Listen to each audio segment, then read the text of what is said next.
Certains ont démissionné pour moins que ça, quand l'Élysée pousse Mathieu Gallet vers la sortie.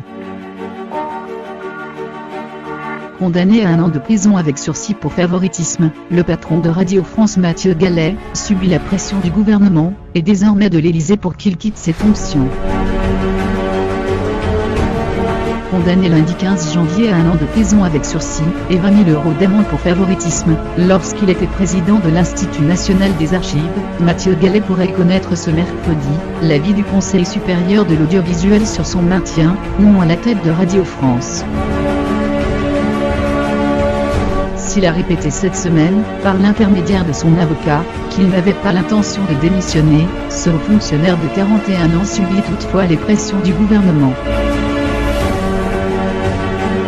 D'après Myriam Angawa, journaliste politique au Parisien, l'Élysée, surnommé le château, s'est en effet activé en coulisses, pour que la ministre de la Culture hausse le ton.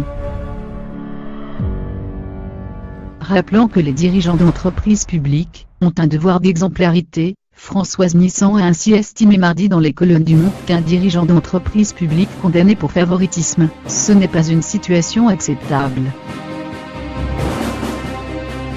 Si l'Élysée ne s'était pour le moment pas directement exprimé sur cette affaire, le Parisien rapporte que, selon l'entourage d'Emmanuel Macron, les Français ne supportent plus ces élites déconnectées qui se protègent. Certains ont démissionné pour moins que ça sans même avoir été condamnés, assurent certains proches du président, en référence au départ précipité du gouvernement des ministres Sylvie Goulard, François Bayrou et Richard Ferrand.